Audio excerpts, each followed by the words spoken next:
first thing, the framework of the basis of design, how to define the seismic action, and then to characterize the characteristics of the earthquake resistant buildings and how they can affect also the basis of design. Then moving on to the modeling and structural analysis, what type of modeling we should do, and then what type of methods of analysis that we can use. So then we pick up one of these methods, the simplest one, because it's easier for an introduction of what is really the effect of the seismic events. So we pick up the lateral force method of analysis, and we see all the concepts which is behind, how to estimate the period, as we was discussing at the end of module 1, and then distribution of the forces between the structural members, how to do it, and then a quick reference for the design of columns. At the end, I hope to have some time just to give you some information about detailing of the reinforcement for concrete buildings, and I have also a small annex in terms of specific rules for steel buildings. I suppose I won't have much time for this, but anyway, you will have this information and maybe it can be useful in the future. So the general reference of all the presentation is Eurocode 8. I heard the discussion about either it's mandatory in some countries, it's not mandatory in other countries. In Portugal, it was recently introduced as the mandatory design code. So we should comply with the rules in Eurocode 8. In fact, Eurocode 8 is a big structure, has different parts, and even the new generation, which we call the second generation of the Eurocode, that is starting to be issued, has this part 1. This is the present Eurocode.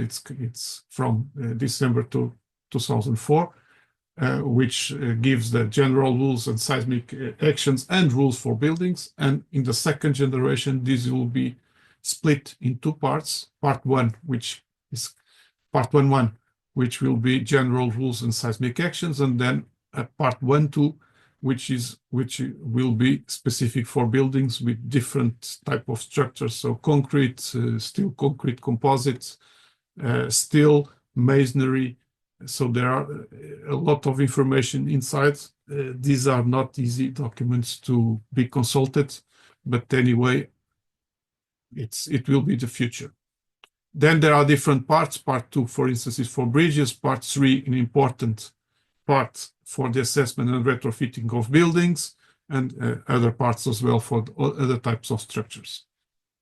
Now, if we start with the basis of design, what we need in terms of definitions to arrive to the action, what is really the seismic action. We'll use, as I mentioned, part 1 of Eurocode 8 for the definition of the action, but we need to pick up some information on other parts of the Eurocode. One of them is this consequence class. Consequence class is that we should, from the beginning, ask to the owner or propose, let's say, a consequence class of our building based on what is defined in Eurocode 0. And typically, we usually go for either CC2, which is a normal consequence class, which means that there are medium losses in terms of human lives if the design earthquake arrives, or we go for a CC3, which is a consequence class high in, let's say, special cases.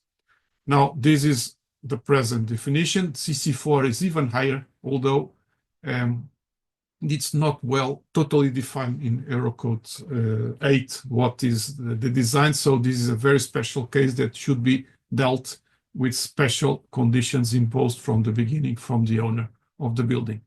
So very special bridges, nuclear power plants, things like that will fall on this CC4 class. Now, for CC3, the new Eurocode divided this in 2 parts, CC3A and CC3B.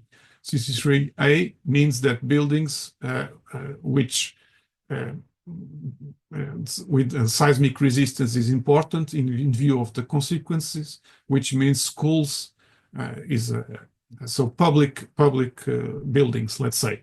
And we have CC3B, which means that the same concept, they should be important or vital importance buildings, which, for instance, are the case of the hospitals and fire stations. So buildings where we want to keep them in service, so remain operational in all times, even after a very high seismic event. Then, also on the basis of design, we should understand what is the different levels of seismic action that the structure should be designed. They are here, and they were presented already by Massimo. In terms of the code, what we design is either we go, or typically we go for this significant damage design, SD, which means that we should accept to have some or important damage on the structure. The code says significantly damage. The structure can be significantly after seismic event, but it should retain the vertical load-bearing capacity, which means it should not fall. Okay, and this corresponds to a ULS, ultimate limit state design. Some buildings, although it's not a current situation, we should also design for a lower seismic event, which is damage limitation, where on this case, we should only accept slightly damaged and economic repairs after. But anyway, so this should be considered as SLS design. So we should only accept some minor damage on that can be quickly repaired. Usually, we don't design current buildings for this state. We design for significant damage situations. Now, attached to each of these design scenarios, we can have and linked to the CC class that we choose, we have this return period concept. And so all the action was calibrated for the limit state SD and CC2, which means a return period of 475 years, which means that the factor that we should apply to what is coming from the code is 1, because it was calibrated, and this means that it's a reference design seismic action that we should use. If we move for CC3 or CCA or B, we should multiply the seismic action by 1.2 or 1.5. So you see that, and for instance, for the SLS seismic action, we should multiply by 0.5, which means that we lower down or upper the seismic action as a way of coping for the damage that we accept to have and the importance of our buildings. So then the building shall be able, in terms of the action, to resist to this seismic action that we define on the horizontal direction, okay, and not only in one specific direction that we choose, for instance, the X direction, the direction, one of the main directions of the building, but we should add 30% of the seismic action on the other direction as well, or the opposite. So we should define 100% in the Y direction and add it 30% on the orthogonal direction, which means that we always have a combination of actions in two horizontal axis of our building.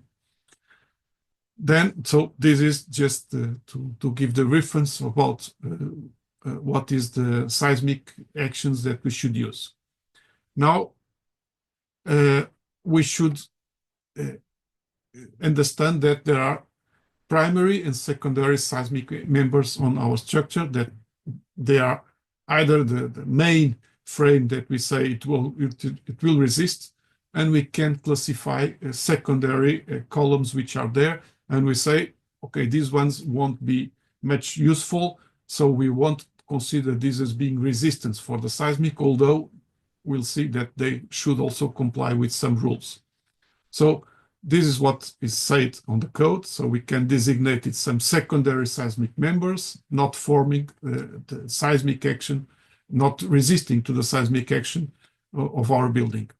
Okay, and therefore the strength and the stiffness of these members against the seismic action should be neglected. And this is a way sometimes to solve some columns which are very slender and they have no capacity to resist the seismic action, and we can classify them as the secondary seismic members. Anyway, these secondary members should resist to the vertical loads, which means gravitary loads. So they should be detailed also to maintain support, and they cannot fail. So the two floors cannot fly one over the other due to the failing of these secondary members, which at the end is a bit tricky. And they also should be able to consider these P-delta effects if they exist, which means that if the whole floor goes on the horizontal direction, the vertical gravity actions will create bending moments that we should consider on the design of these secondary members.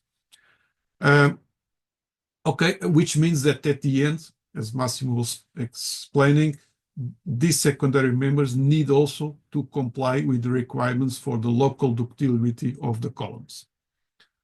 So they should be detailed to be able to be ductile. The other rule on the Eurocode is saying that, okay, we cannot play with this classification of primary and secondary seismic members to change what is the classification of our building from, for instance, non-regular to regular, which means that if they are there, and with them, we see that the in-plan floor, it's not regular. We cannot say, okay, but without these secondary members, it starts to be regular. This is not allowed. And to be able to classify between primary and secondary seismic members, we should be aware that the total contribution for the lateral stiffness of all the secondary members should not be higher than 15% of the primary member stiffness, which means that we cannot throw out higher than the stiffness of 50% of our columns and vertical walls. Now, a simple example of a floor. The blue ones are the ones that we say, okay, they were the main columns to resist to the seismic actions. And so in each direction, we get the stiffness of these members. And we say, okay, these are the ones that will resist. We can classify the columns inside and maybe on the corner columns as secondary bending moments, but we should assess, as it is done here, that the stiffness of these columns is not higher than the 50%, which is not the case. In this case, is 9.6. On the y direction is 12.5%, which means that we comply with the code, and therefore we can use this way of reducing the importance of these members. Then we should understand this ductility class. And this is also a decision from the beginning, what we want to ask to our structure to be in terms of ductility. There are three classes. The correspondence between the new designation, which is DC1, DC2, and DC3, with the present is low ductility, not a good way of designing in seismic areas, or at least we should only do it in low seismic areas. DC2 is a medium ductility, normal in terms of concrete buildings, but we also can use DC3, which is ask more ductility to the structure.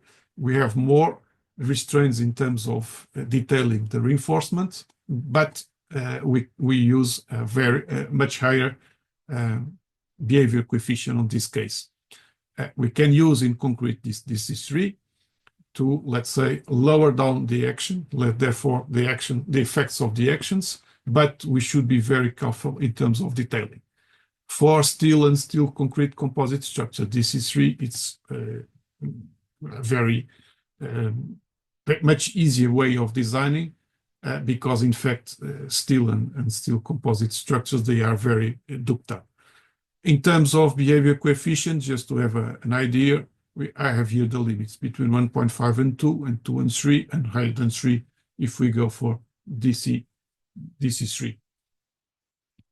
Now, if we are speaking about behavior coefficients, for example, I have here a table for concrete buildings, and these are the upper limit values of the behavior coefficients as a function of the class of ductility that we want to ask to our structure and the type of structure that we have. For instance, for a regular concrete building cast in situ with ductility class DC2, if we have our structure as a moment resistant frame, then we should use the highest value of ductility coefficient 2.5. And you can see even that for if we go for DC3, we can use the 3.9. So, but I point out this is the upper limit value. It's not to be used in all cases.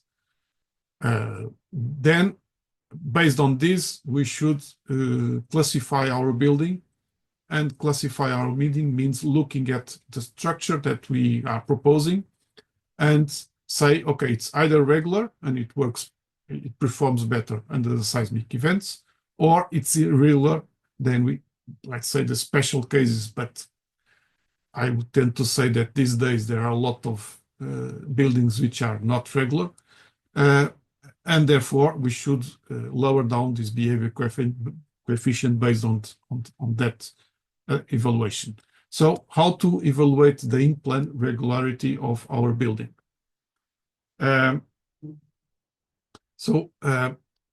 First, we should look at the in-plan that we have in each floor, and we should check that we have stiffness and mass distribution approximately symmetrical in-plan with respect to two orthogonal axes. So this is the first, but it's not, it's just a quick assessment. Then we should avoid to have different geometrical configurations of the floors, which means that there are some rules to check if this is the case or not. Then we should check that the stiffness of our floor is much higher than the stiffness of the columns. And this is important, we'll see, to be able to say that the floor will distribute all the seismic actions or forces, let's say, with uniformly to the columns, and there is not flexible floor, which is very, very tricky. Then a more simple and direct way of assessing, we should have an in-plan dimensions. The highest dimensions divided by the lowest dimensions of our building should not be higher than 4, which means that it cannot be a building very long in one direction with respect to the other. Then this is really the formula that we use to check if it's real or not. There is a concept of as far as possible to keep the center of stiffness near the center of mass. And we'll see that this is a way of avoiding problems of in-plan torsional of our building. And if we have a regular building structure, which is not really the case in this case, we should control what is this distance between the center of mass and center of rigidity, and it should be lower than 30% of this torsional radius, which is the square root of the ratio between the torsional stiffness of our floor with respect to the center of rigidity and the lateral bending stiffness of the vertical members that we have. And so this is a way of really seeing if these 2 points are far away or they are near. If they are near, we can say that we have a building regular. Although there is a special case which we should check, which is this fact of having these torsional flexible buildings, which means that it can even be very regular in terms of distribution, but we have something which is torsional stiff member at the center, and very flexible columns in the perimeter of our floor. And in that case, we have a very important torsional effect of our floor, which it's very poor in terms of seismic behavior. How to check if this is the case or no? Again, we should pick up this RR ratio, and if it's lower than this ratio of direction of the floor, which is defined by the sum of the inercies in one direction and the other divided by the mass of the floor, then we have this case, which is very, very, as I said, poor in terms of seismic behavior. In that case, already we should say, okay, this is not regular in plan. We should make a 3D analysis. We cannot do an in-plan analysis and say that it will be the behavior of structure, because first thing is that the first mode of vibration will be a torsional mode. So to catch this, we need to make the 3D analysis, and we should lower down the behavior factor by taking this KR, which is, we can go back and see, which is one part of the product to get the behavior factor. We should use this value as always being 1 and not 1.1 and not 0.2, because the redistribution of our vertical members is very poor, and therefore we should use 1 here. And then multiply the result by 0.8. So it's 2 reductions. 1 is due to this KR, and then we should multiply the result coming by this by 0.8. And we'll see an example after. Now, how to avoid this? The best thing to solve some problems is to avoid them from the beginning in the conceptual design. And so if we have simple column distribution and then we have walls inside, but if they are very near the center of mass of the building, then we can have these torsional flexible buildings. But if we can convince the architect that it's better, instead of putting the core walls here, we can put it in the perimeter of our building, the same walls, it makes a complete difference. And even the code says, don't make any checks if you manage to do this type of concept in terms of distribution of the vertical resistant walls, then the structure can be deemed, so classified as torsional rigid without any analytical verification. Because in fact, is what we'll have, we block the torsional movement of our floor, and the natural frequency due to torsion will be much higher, and therefore it won't be activated by the seismic event. Now, a second classification will be the elevation regularity. First thing, to comply with this elevation regularity, we should check if the primary structural elements, so the cores, the structural walls, the frames, the diaphragms, they are continuous from the foundation up to the top of our building, without any deviations in plans or setbacks, as it said. Is what we want in terms of structural engineers.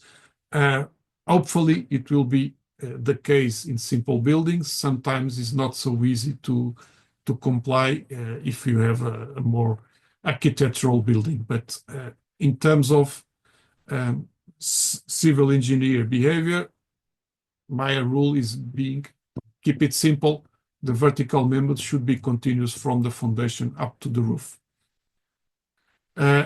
Then also another thing, which is the lateral rigidity and the mass of each story should remain constant, or if we want, decrease gradually. So no abrupt difference of rigidities between consecutive floors. and the rule is keep it below the 20% between two stories, contiguous stories. If this is not the case, then again, we should go for a 3D analysis using the response spectrum method and applying a factor of 0.8 to the upper behavior coefficients that we saw on the table. So different situations of behavior factor based on what is the regularity of our structure if the seismic event comes. Another thing is what is the behavior or the different behavior of different structures that we can have, still speaking about concrete. So the worst, let's say, in terms of behavior for the vertical members is these uncoupled wall structures, where we have for two or several cantilevers, and so it's not a very well, let's say, stiffness distribution, and we create very high bending moments in the link to the foundation. We can improve this system by linking with ductile beams. They should not be very short. They should be ductile, which means that they should they should link the two walls in a way that they can form hinges here, but still keeping the two walls working together. The rule in the code, it means that the bending moment created on the base should be lower than 75% of the same building without these ductile members linking the walls. Then we have the typical frame structure, so without walls, which up to some point in medium seismic areas can be the structure to go. It works well. It has a lot of redistribution. To classifying as this moment resistant frame structure, we should have the shear based on the columns higher than 65% of the total shear arriving in case of a seismic event. Then we have, let's say, the opposite, which means strong walls with some columns. In that case, the shear coming from the walls to the foundation is or should be higher or equal to 65% of the total.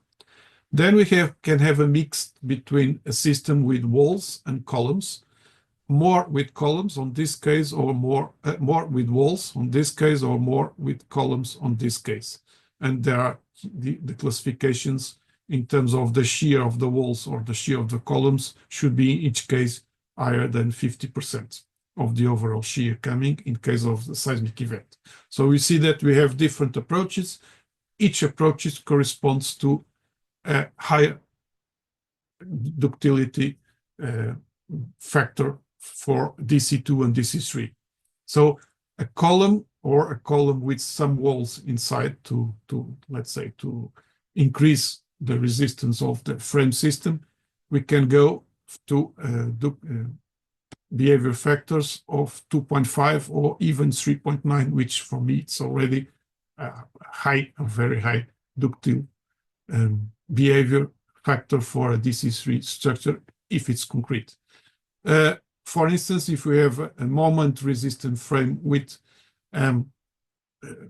walls, but we have interaction with masonry infills, which means that we have masonry inside and they are connected directly to our structure, we should lower down the behavior coefficient, because at the end in our calculations we don't consider the effect of the masonry infills, but if they are there, they will tend to increase the stiffness of our structure, which means that this is not so ductile. And also we should control the damages in these masonry infills, which means that we cannot accept such a high lateral displacements or drifts, which would correspond to very ductile coefficients. An example, if we have then a DC3 building from moment resistant with this dual frames, walls, and it's torsional flexible, we start with a 3. We multiply by 1 and divide it by 1.1 because it was the reduction of the key R. and then we multiply the result by 0.8, and we get 2.2 as the behavior factor to use. Now, moving to the type of methods and analysis that we can use.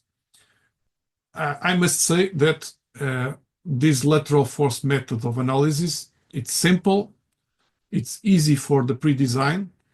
It can be used even in the detailed design in special cases, but at the end, it's not what we use day by day, in the day-by-day basis in the detailed design. But anyway, it corresponds to applying static forces in each of the principal directions, and it assumes behind that the answer of our structure will be basically on the first modes on each direction, which means that we neglect the contributions of all the higher vibration modes, and we just use the fundamental mode in each direction, which is what is behind this lateral force method. Of course, this only can be applied in special situations where this is more or less true. If this is not the case, or if the building is not regular, then we can use what we usually use in the detailed design, which is response spectrometry. It's more complex. Sometimes we lose a bit the control of what to expect in terms of results.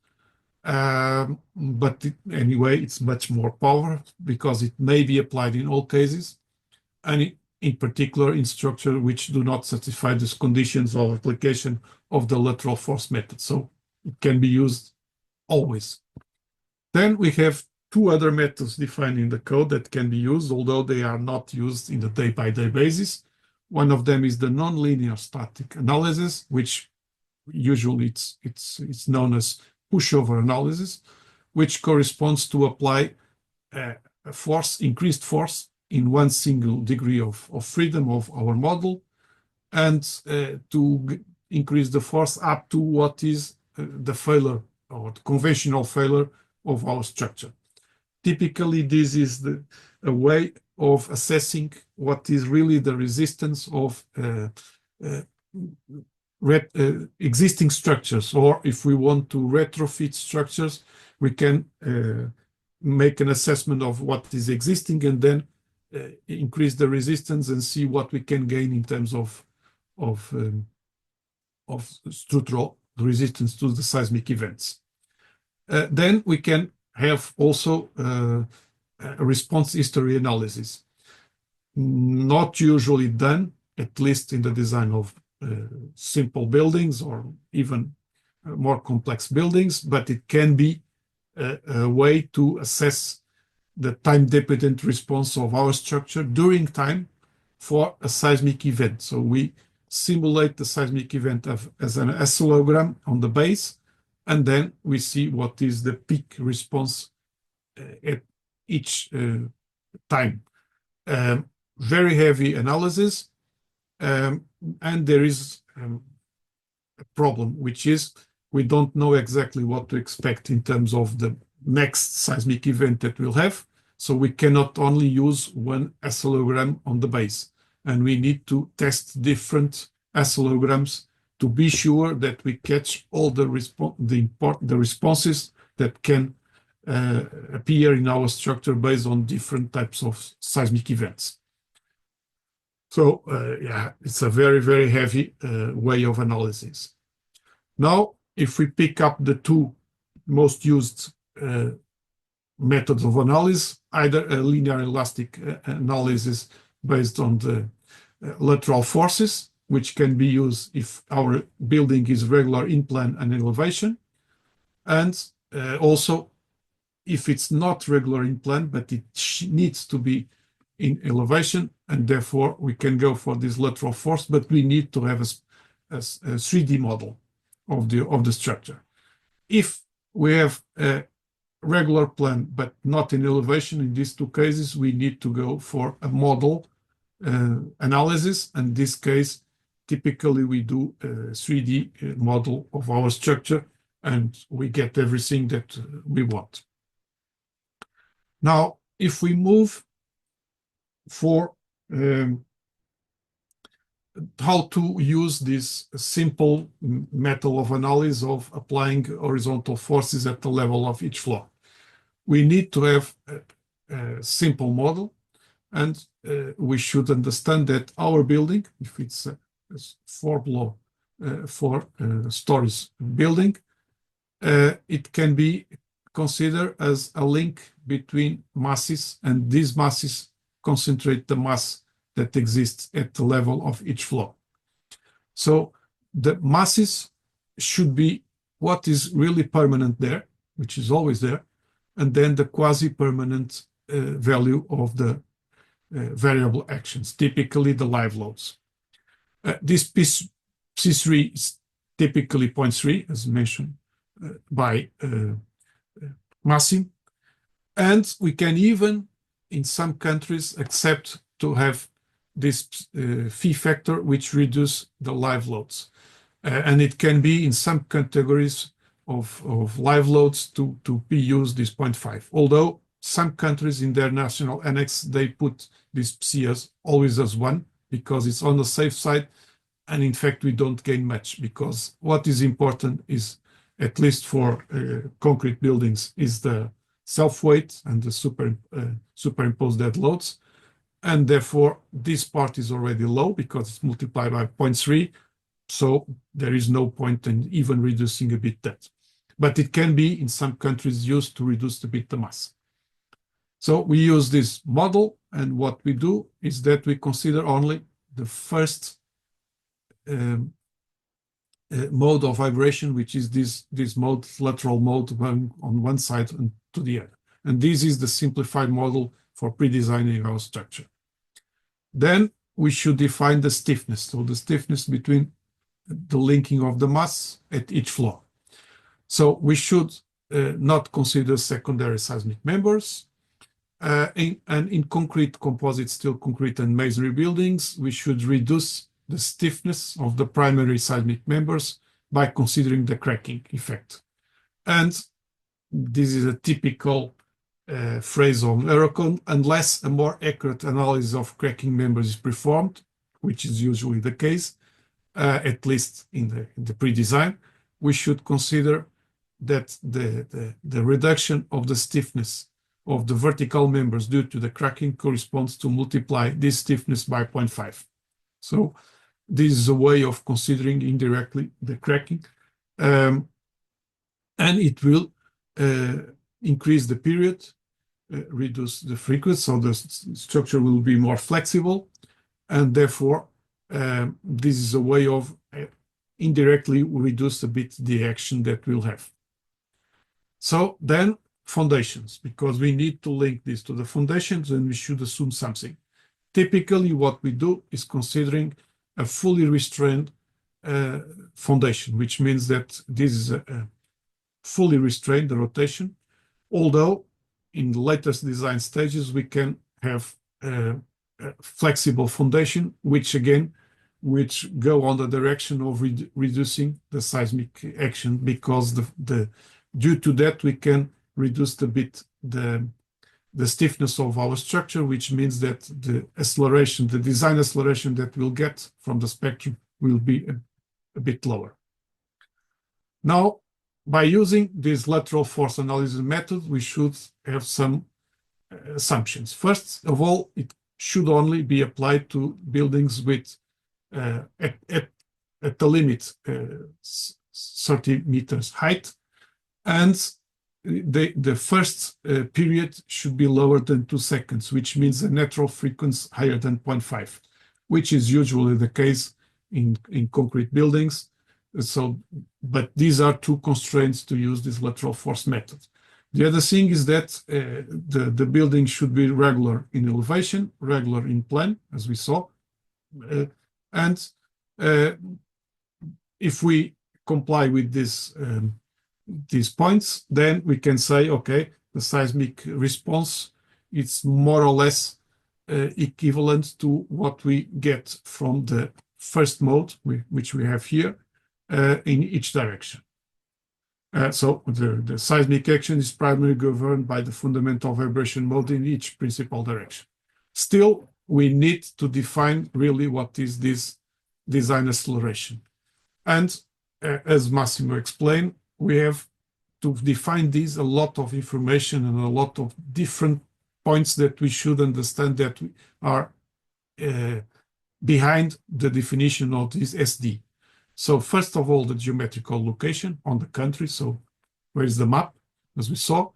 Then types of actions, because there are two types of actions, at least in Portugal. There is a nearby seismic event, and there are a far away seismic event, but much more stronger. So we need to test for two different seismic actions that can arrive.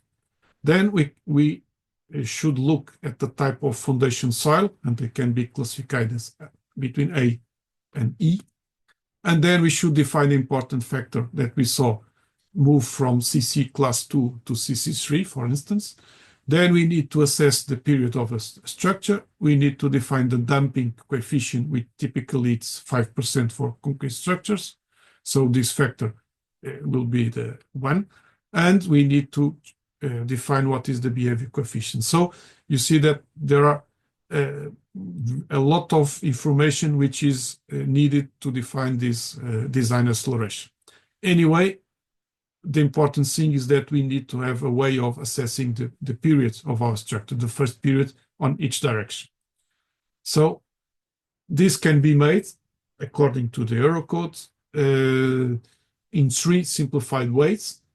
Although if we have the model, the 3D model, and we make the model analysis, we can have a more rigorous vibration modes. For instance, on this example, which with 2 stories, if we do the vibration, we get the vibration modes. Mode 1 has a frequency of 336, which means that it has a period of 0.295, and the second mode will be this one, antisymmetrical, with a much higher frequency and, let's say, a lower period. To get an estimation of this T1, which is the first period, we can use different formulas. This one, in fact, is the most accurate. It's based on a Rayleigh-Ritz approach, which this approach says that if we apply the G forces, which is the mass times the G acceleration, not in the vertical direction, but on the horizontal direction, the deformed shape created by this static force system will be more or less the same as the first mode that we have if we make a model analysis. And based on this, we catch these horizontal displacements, and we apply this formula to get an approximation of this period. I've done this, and I get, instead of 0.295, 0.3. So it's really accurate. Then we can have this formula, which is a simplified application of this Rayleigh-Ritz method, which is just using the top displacement of our building, square root times 2. And if I do this, I will get 0.32 seconds as an approximation of the first period.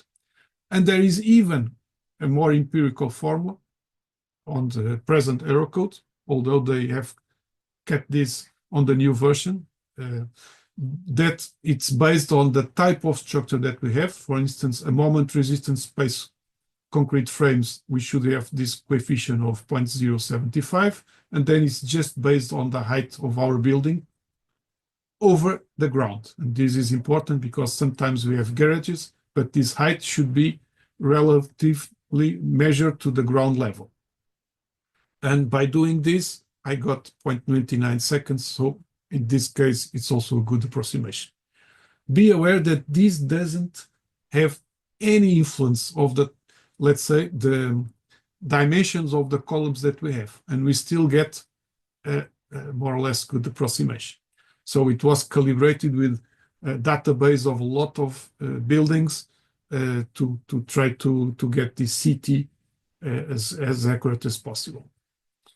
Now, if we have then our estimation of the periods, and it's lower than 2 times TC, and TC it's the period corresponding to this the end of this uniform plateau of the spectrum.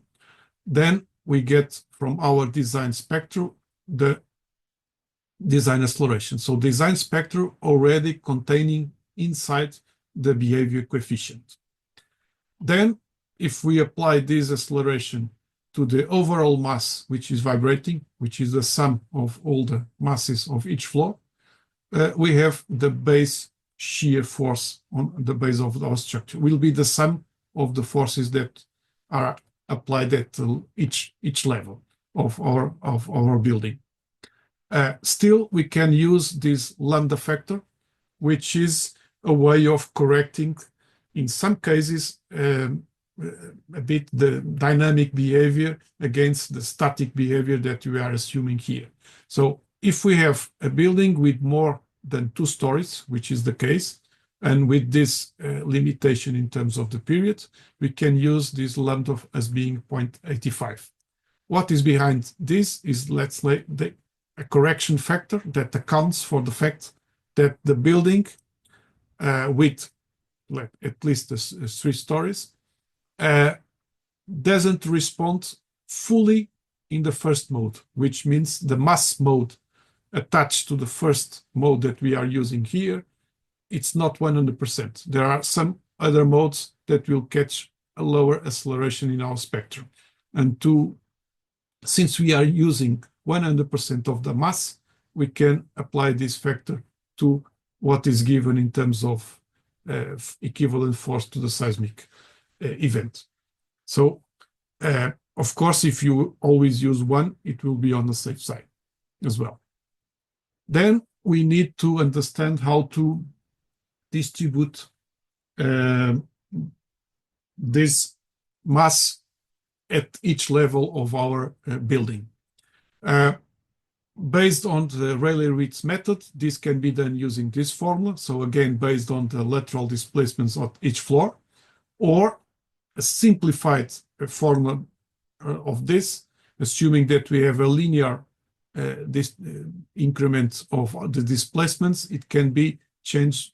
Instead of the displacements, we can use the Z, so the height of each floor based to the ground level. And we use this formula. It almost gives the same result.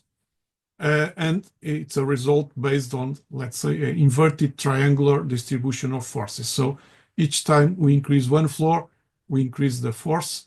And typically the last force at the top is not following the same rule, because typically the mass of the last floor is not so high as all the others. Okay, but it's an example. Then, after having these forces at each floor, remember that we have these forces in a conventional floor, which is just the mass. We should distribute this force by the several frames that we have in parallel on our building. And typically what we want to have is an even distribution like this, although if the floor is flexible, we have this distribution which is not even.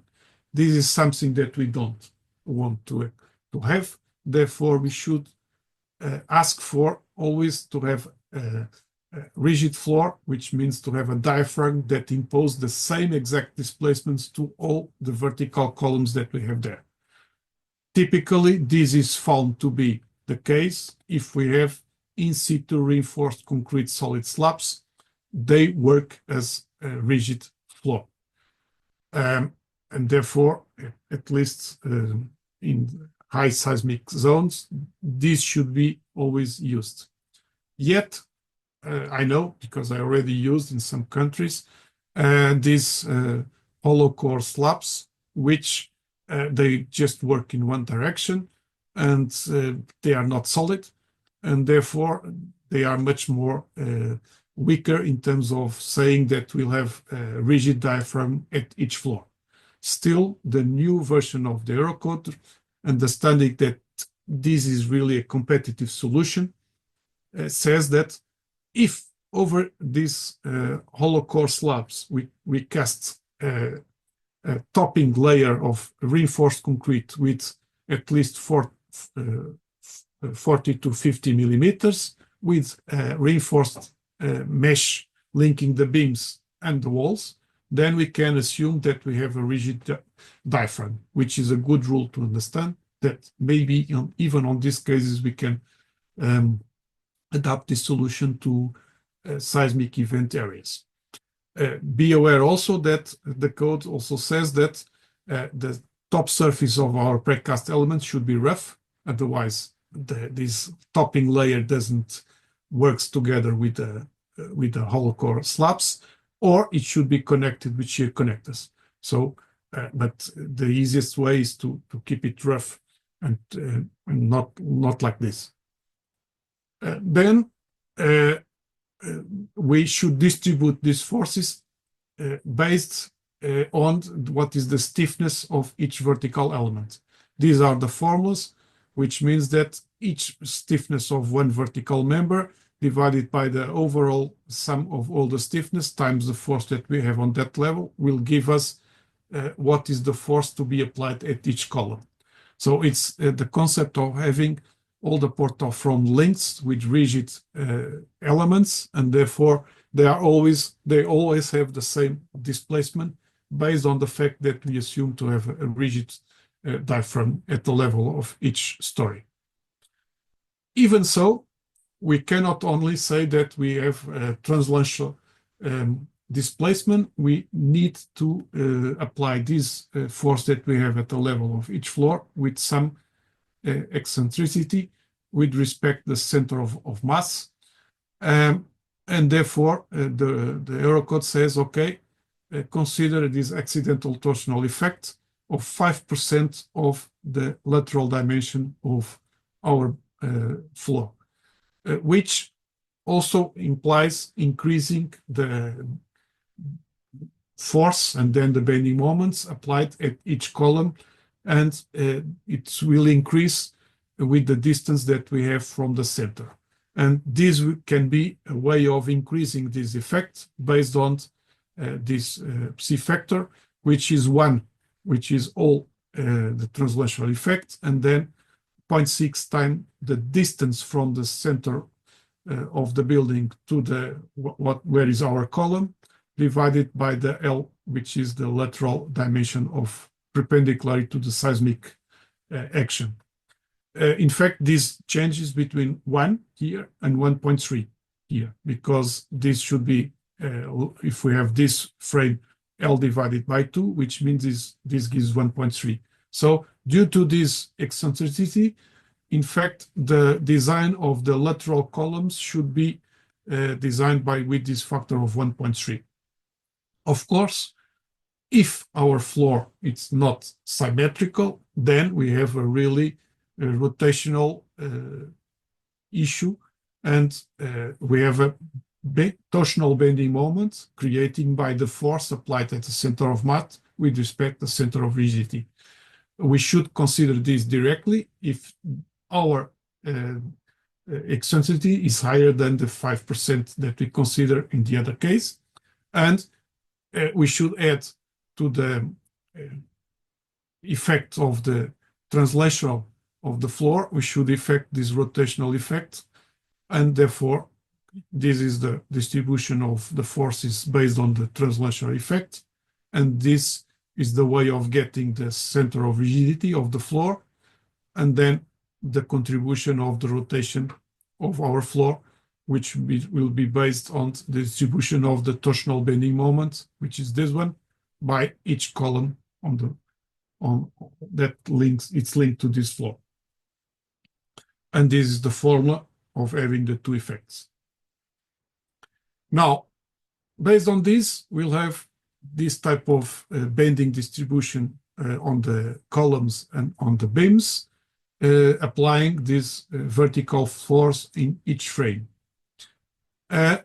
Typically, this will be the case. If we want to do it by hand, we should fix where are the inflection points of these diagrams. Typically, in the floors and beams, upper floors, this should be at the middle of the beams and the columns. When we have the first floor, taking in consideration the rigidity of the foundation, typically this inflection point should be at 0.6 from the rigid attachment to the ground. Then we should also limit the interstory drift. And this is a way of, let's say, controlling the damages. Even if we are designing for significant damage, we should control what is this lateral interstory drift, so lateral displacement relative from one floor to the other.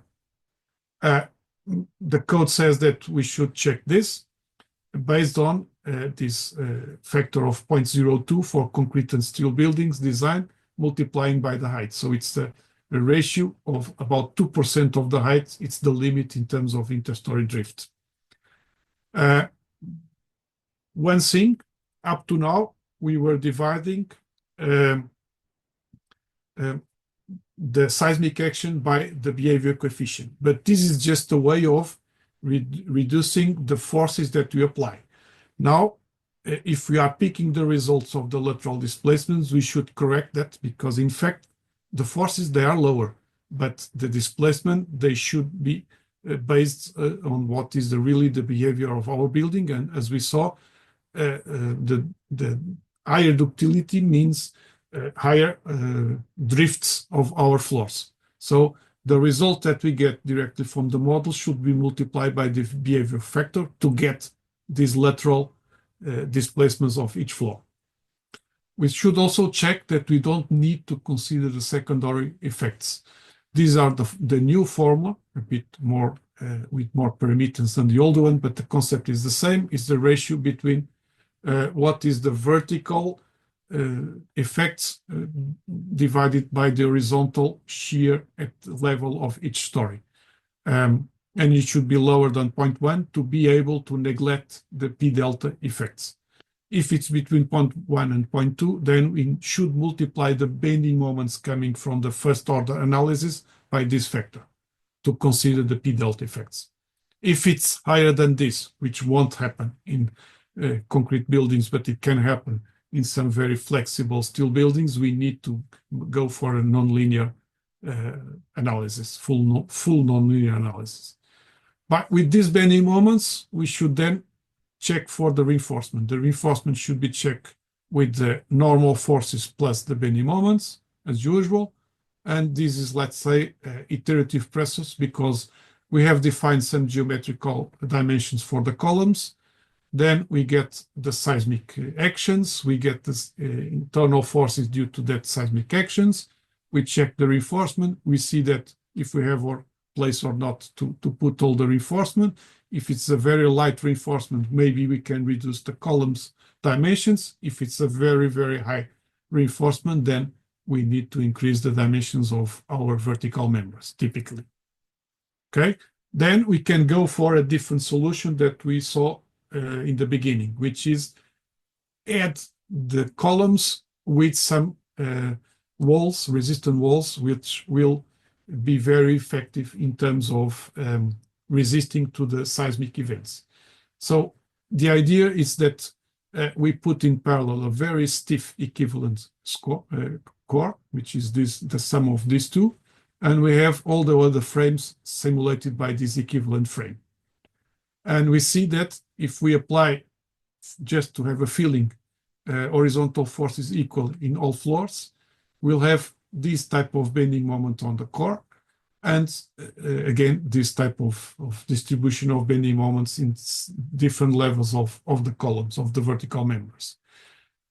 This was the result if we have a bending stiffness of our core 10 times the bending stiffness of all the columns.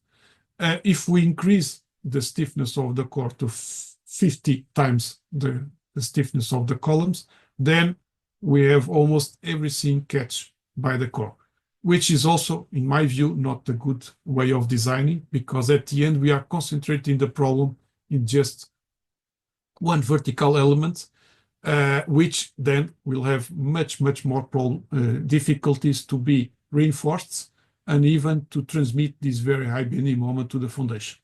So for me, the best equilibrium is to mixed, but not having very strong cores and very weak columns, and not also the opposite. So the effects of these concrete cores allowed, of course, to reduce the columns cross sections and reinforced ratios, concentrates the bending moment at the foundations and on the walls, and we see here always, decreases and equalizes the interstory drifts, and significantly increases the global resistance to horizontal forces. So it's the way to go if we have a very seismic areas. We should add these concrete cores in our structure. Now, an example. I won't have much time to present this, but anyway, just a simple example of how this lateral force method can be applied. So a building with 4 floors, the columns, central columns, they have these dimensions, 0.5, 0.5. The corner columns, they are 0.35 by 0.5. And then we have these rectangular columns, 0.35 by 0.8. It's a residential building, important class 2, that means that the importance factor is 1.0. And these are the materials. First thing, we need to pre-design each floor. And I'm not going into the detail, but anyway, it's the strip method. We assess the reinforcement, and we have designed it for a thickness of the floor of 0.17. So these are the calculations. Then we should design also the beams for the gravitational actions. So the vertical loads, they are designed for that actions as well as the slab. And I adopted for spans of 6 meters of each panel of the slab, beams of 0.5 on height and 0.3 on width. And we get some reinforcements. Of the worst case will be 3 bars of 25, which is still okay for this 0.3 in terms of width of our beams. Then we move for the columns. For sure, in the seismic area, the columns will be designed for the seismic actions. The wind doesn't affect anything compared to the seismic events. So we should decide what is the behavior factor that we want, and I pick up the highest one. It's a regular building in elevation and in plan, so we can use for this is 3.9. Then we should estimate the natural frequency or periods of our structure. In this case, it's 0.5 seconds, which corresponds to a period of 2 hertz, a frequency of 2 hertz, sorry. And then, as I explained in Portugal, we have 2 different actions, so action 1 and action 2, and different zones on the country.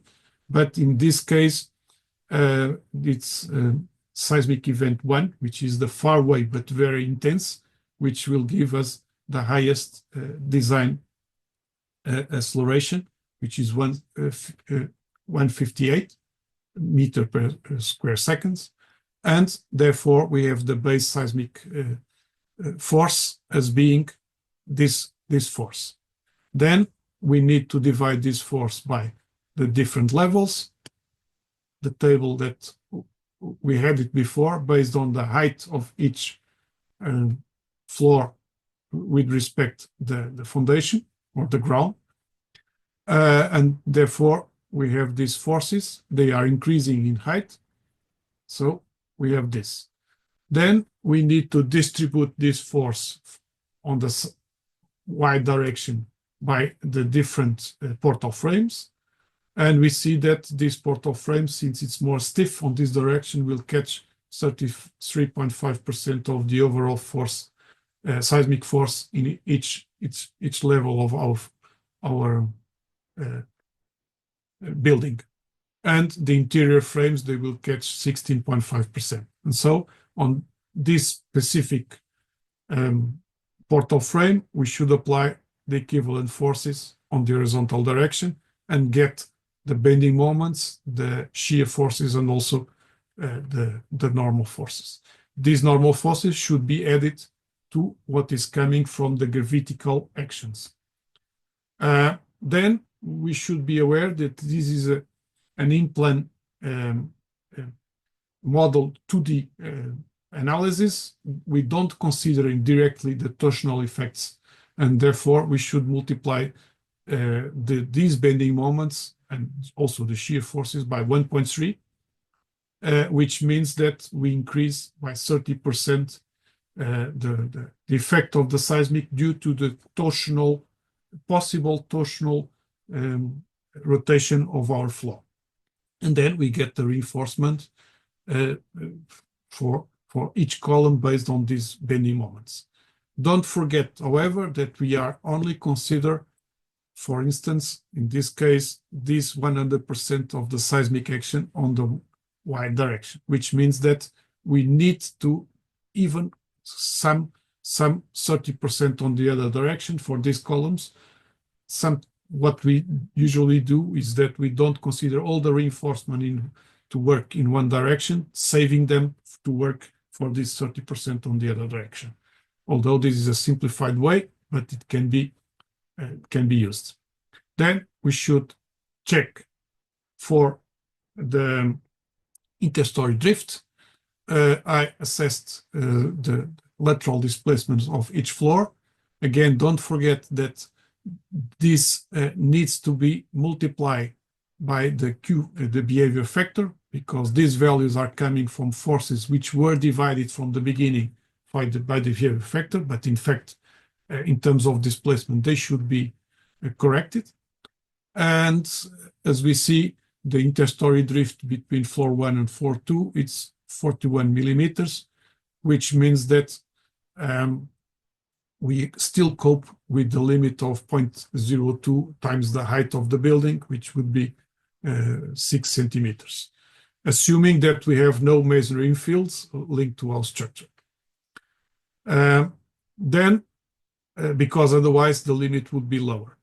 We also should check this theta value for seeing if we need or no to consider the secondary or the P delta effects. And usually in reinforced concrete buildings, this is not the case, and see we have a lot of margin. For assessing the displacements, don't forget that we should use the vertical elements corrected by the stiffness, which means that we are dividing the elastic models of the concrete by 2, and therefore we are increasing the drift of each floor. Then we should have some rules to detail our reinforcement, and this is based on what is called capacity design rules for moment resistant frames. One of the key points is to avoid what we never should consider as being possible, although we see during the seismic events that this is many times the case, which is the example that I had here, which is during the seismic event, there is plastic hinges formed at the top and the bottom of the columns, typically in the lower floor. Why? Because it sums all the effects of the seismic, which means that on these columns we have the highest horizontal forces and bending moments. And therefore, if this is the case, this can happen, which is a failure, and therefore the building cannot stand the gravitical actions, which is not we want to have in terms of behavior of our building. How to deal with this? There is a rule in the code which says that we should first see what is the resistance of our columns, and this is the bending moments of our beams in the negative and positive direction on this node, and then design the resistance, the bending resistance of our columns in a way that the bending resistance of our columns in the same node should be higher than in 30% of the resistance of the beams, which is a way of saying the plastic hinges should be formed in the beams and not in the columns to avoid this plastic failure, which is not what we want. So we sometimes need to add more reinforcement than it was required just based on our previous calculation to cope with this rule. Then we should also detail our columns first and then also the beams to be able to form these plastic hinges that we want without any, let's say, non-plastic behavior. And the way to do it is to have a lot of stirrups blocking the concrete for going inside this core of our columns. And these are two detailing that we should use for square columns or rectangular columns. And you see that we should use a lot of stirrups to let's say, confine the concrete inside the vertical reinforcements. There are some spacings. The way to do it is to reduce the spacing and put all these stirrups. And the new code gives us the maximum spacings and the distance where we should put it, which is called the critical length of our columns. And we even should consider the stirrups passing from one level to the other, which means that the columns should be continuous, use these ties on this area as well, on the area of the beams. Then for cores as well, not so new this rule, but this rule should be also applied, which means that we should form also some columns at least at the tips of the walls to be able to assume that they are ductile. And again, some rules in terms of spacing and of this confined reinforcement. And also on the beams, to be able to say that they are ductile, they can form these plastic hinges, we should define this critical length, and this critical length, we should reduce the spacing of our confined reinforcement, in this case shear reinforcement, to be able to assume that they are ductile. Also, this special case of joints in the linking external columns to the beams, there are some rules that state what is the diameter of the bars that comes from the beams and should be anchored on the columns. And for instance, I have an example of a column of 45 centimeters in this type of concrete. And if we apply this rule, we get that we should have at the maximum diameters of 25 anchored from the beam to the column.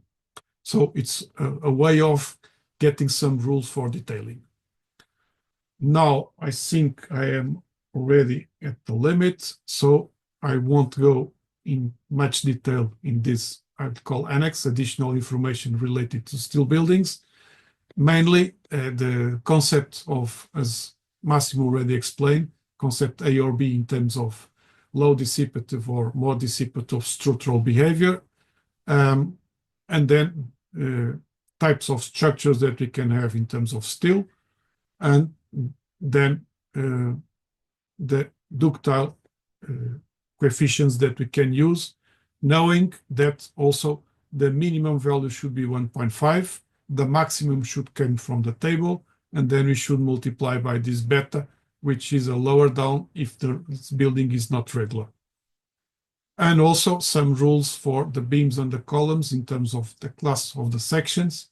Of course, if we ask for a more ductile building, we should have a compact section, so class 1 or class 1 and 2, because we are assuming that they will arrive to the yielding and even plastic hinges on the beams, for instance. And also, I have some rules in terms of the bracings. They should be designed for a higher force than we get directly from the calculation in terms of the seismic actions to be able to, let's say, have an overstrength with respect to the columns and the beams. And even the joints, the connection of these bracings, they should be designed with this overstrength factor of 25 plus this 1.1, which means that they are designed with much higher capacity. And it was that I end with a reinforced typical building built into these days in Lisbon, and an old building masonry that resisted to the seismic code 1755. So it was a good example of something that worked, although it's not ductile. And, okay. Thank you, José. For the questions now. Huh? Yeah, thank you for very comprehensive and detailed introduction to seismic design. I would say in Latvia we are quite fortunate because we don't have really like big earthquakes here, and also wind loads are quite low. So engineers spend most of the time thinking and designing gravity system. From your experience, how much time would you spend for gravity system design, and how much time you would spend for lateral system design? It's like, what would be that ratio? Half. 50% for the gravity, which means beam and slab. But for sure, as I mentioned, columns and walls, they need to be very well designed for the seismic action. So we need to address this from the beginning. We cannot forget this. And therefore, I would tend to say half of the time is to assess the seismic forces, behavior, detailing of the reinforcement, detailing of the joints, which at the end needs to be well done. How to link the reinforcement coming from the columns to the beams, and these ties of everything. So I would tend to say that it should be half of the time, at least, for seismic design. Okay. And also in terms of the prices of the project, we need to understand that we have a lot of work to arrive to a good solution, and some discussion with the architects as well, because it's we try to put some structure to explain them, but sometimes they don't think the same way. So this is some discussions for designing the structural vertical members of the structure. Okay. May I ask? There was told that in DC3 ability of structures. So okay, but local deformation capacity and local energy dissipation capacity are taken into account. Actually, are there some recommended literature or maybe some ideas how to take into account local deformation capacity and local energy dissipation? In terms of design, we directly we don't look at that, but the principle is we should be able to form as much as possible plastic hinges, because if we form much more plastic hinges, that means that we have dissipation on these plastic hinges, and these plastic hinges should be formed in the beams and not in the columns.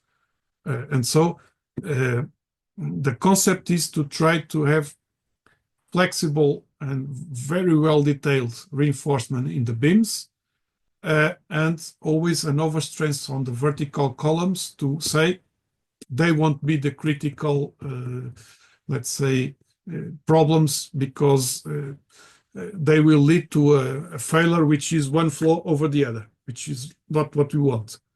And therefore, the concept will be form as much as possible plastic hinges, but in the design we don't assess this directly. We just detail for having this. Okay. Okay, and if I understand correct, then this is normal way how to make these plastic hinges is that we are designing these beams in the ends for flexural load bearing capacity as it is necessary, But for shear forces, we can add stirrups so that we have two types higher capacity, for example, Yes. something like this. Yeah. I didn't refer, but this is in fact what is a second rule for capacity design, which is saying that we design the vertical reinforcement of our columns for the bending moments coming from the seismic, and we have a solution for that. And we have a moment which is applied that should be lower than the resistance that we have there. Then we design the stirrups not for the shear coming from our model from the seismic actions, but for the bending moment resistance that we used in our that we have in our columns, which means that as you were saying, we have a second, let's say, safe margin on the stirrups because they are designed not for the shear which we expect to be there, but for the bending moment that we have there in terms of resistance, and even with a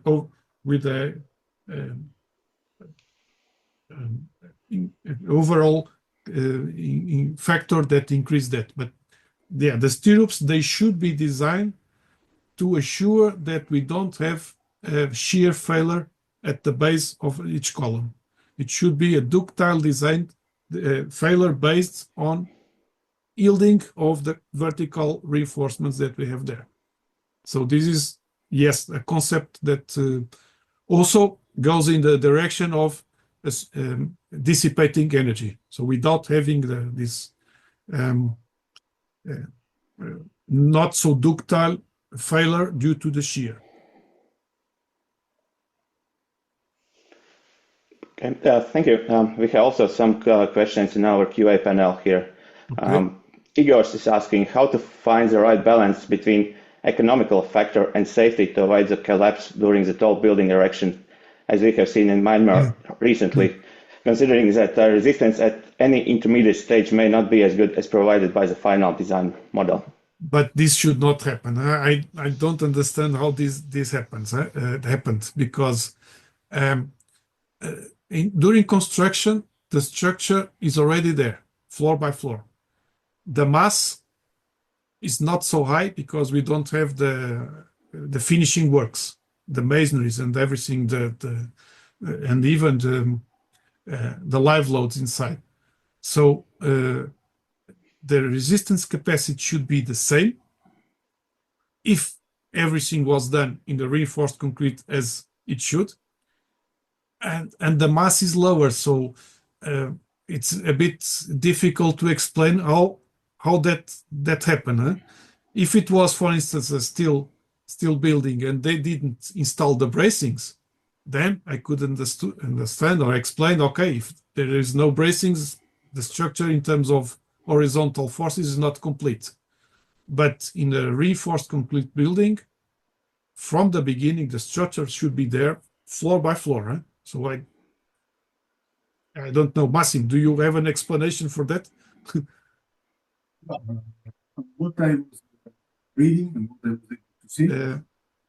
You hear me, right? You hear me. You can hear me.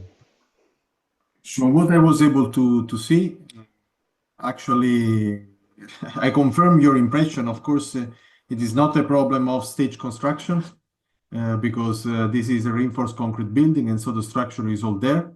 Mm-hmm. And indeed, it was failing even without the live loads applied. So there were not all the masses. So basically, it's very strange. So this is probably the result of a bad design, and the focus has been posed on the first story columns a lot, because these are the elements which are seen in the video which are failing. So they are collapsing, probably also because of some second order effect, because they are very slender.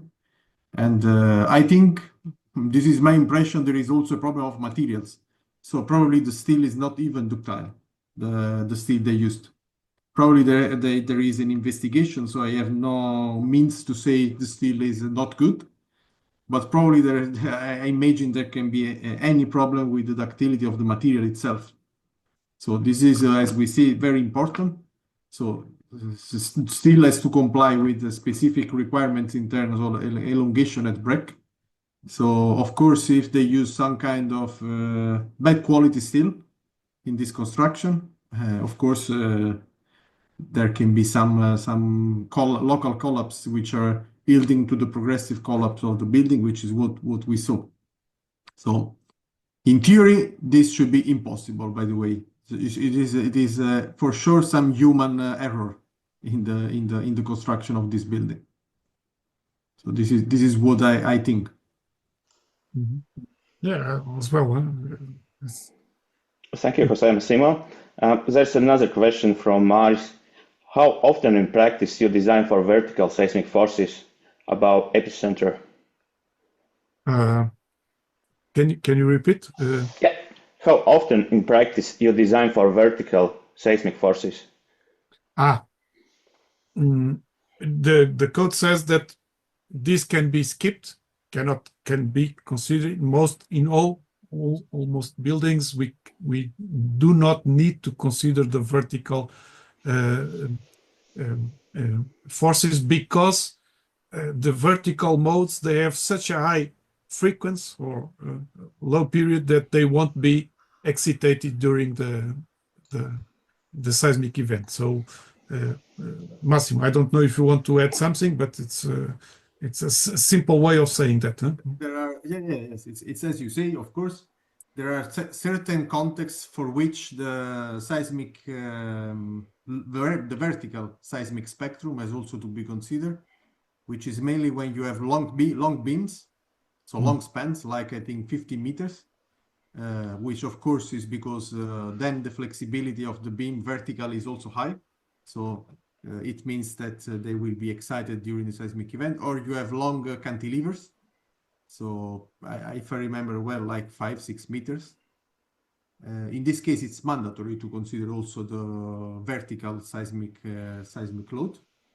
In my opinion, I think there are certain topology which are sensitive also to seismic vertical seismic load. The flat slabs. Huh? Yeah, of course, but I'm referring more to masonry. There were, after the recent seismic event, there were some questions about this in Italy for masonry, because of course in masonry, we know that the resistance of the material is depending on the normal stress. So if these stresses are reduced during the seismic event because of the vertical loads, of course, this can lead also to reduction of the resistance for the horizontal loads. So there is a bit question on how this has to be considered in practice.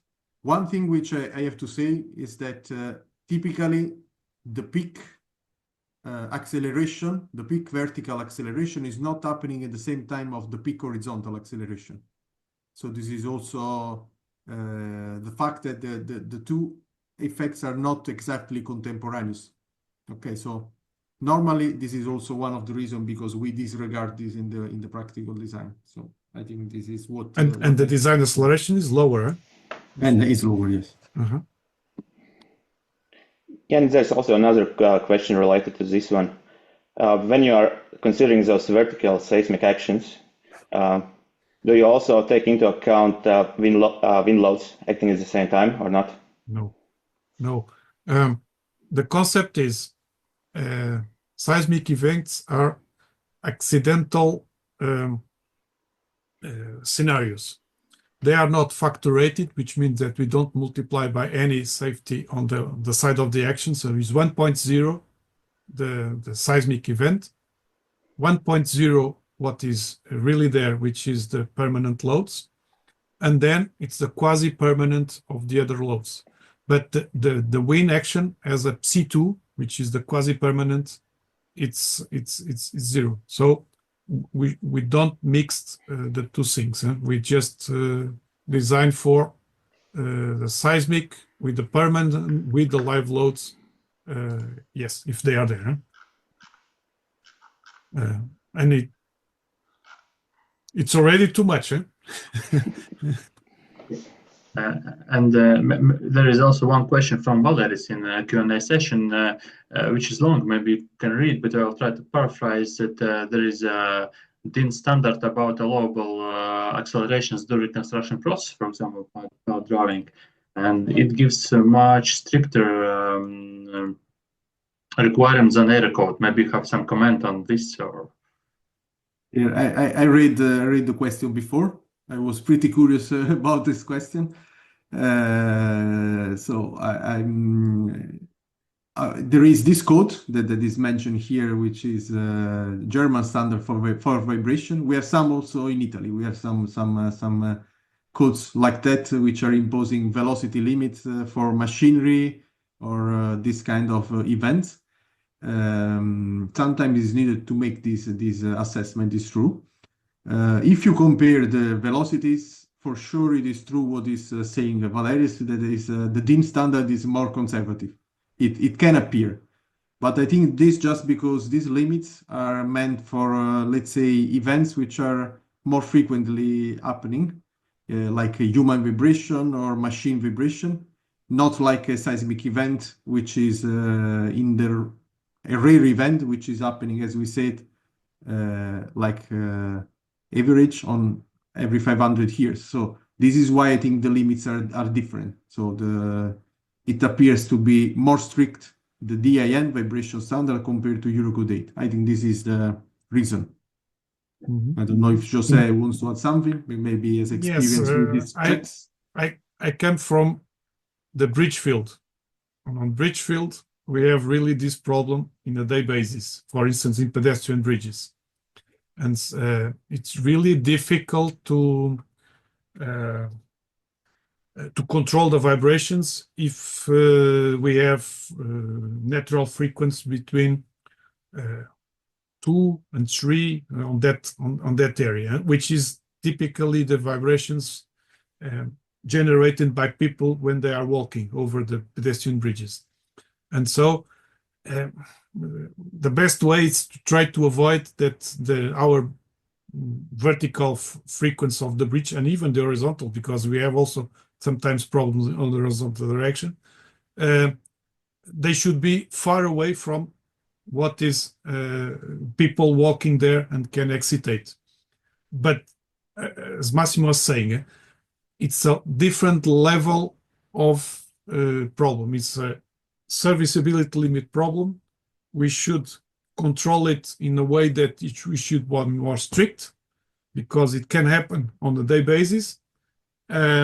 Whereas in terms of a seismic action, it's something that its return period is much longer. So it's not. We are not checking the same level of safety. And I think this is why the rules are not matching one to the other. Thank you very much, José. Thank you very much. So now, according to our schedule, we have a 45 minutes break.